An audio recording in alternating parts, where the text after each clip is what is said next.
తెనాలి మండల తహసీల్దార్ కార్యాలయంలో సోమవారం జరిగిన గ్రీవెన్స్ కార్యక్రమంలో 6 అర్జీలు ప్రజల నుంచి వచ్చాయి. వీటిని వెంటనే పరిష్కరించనున్నట్లు తహసీల్దార్ కెవి గోపాలకృష్ణ తెలిపారు. తెనాలి తహసీల్దార్ కార్యాలయంలో సోమవారం జరిగిన ప్రజా సమస్యల పరిష్కార వేదిక కార్యక్రమంలో 6 సమస్యలు వచ్చినట్లు తహసీల్దార్ కెవి గోపాలకృష్ణ తెలిపారు. వీటిలో ముఖ్యంగా చింతలపూడి గ్రామంకు చెందిన డొంక సమస్యపై అర్జీ వచ్చినట్టు తెలిపారు. గతంలో కూడా ఈ సమస్య గురించి అర్జీ వచ్చినట్లు తెలుస్తోందని, దీన్ని ప్రత్యేకంగా తాన్ని పరిశీలిస్తానని తెలియజేశారు. ఇదే విధంగా సర్వేకి సంబంధించి 2, మున్సిపాలిటీకి సంబంధించి 1, దేవాదాయ శాఖకు సంబంధించి 1 అర్జీ వచ్చిందని, వీటిని ఆయా శాఖలకు పంపించి వెంటనే పరిష్కరించే విధంగా చర్యలు తీసుకుంటామని తహసీల్దార్ కెవి గోపాలకృష్ణ తెలియజేశారు. ఈ కార్యక్రమంలో వివిధ శాఖల అధికారులు పాల్గొన్నారు. ఈరోజు తహసీల్దార్ కార్యాలయంలో జరిగిన ప్రజా సమస్యల పరిష్కార వేదికలో మనకి 6 అర్జీలు అందినాయి.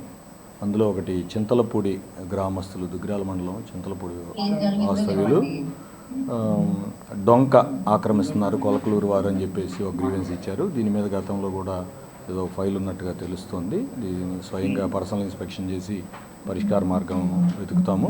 అట్లాగే 2 సర్వే రిలేటెడ్ ఇష్యూస్ వచ్చాయి. 2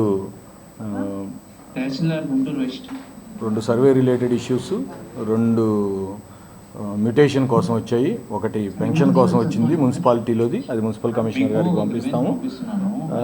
ఒకటి ఎండోమెంట్ రిలేటెడ్ ఇష్యూ వచ్చింది, అది ఎండోమెంట్ అసిస్టెంట్ కమిషనర్ గారికి పంపిస్తాం. మొత్తం ఈరోజు 6 అర్జీలు అందినాయి. ఈ 6 అర్జీలు కూడా నిర్ణీత కాల వ్యవధిలోకి పరిష్కరించారు.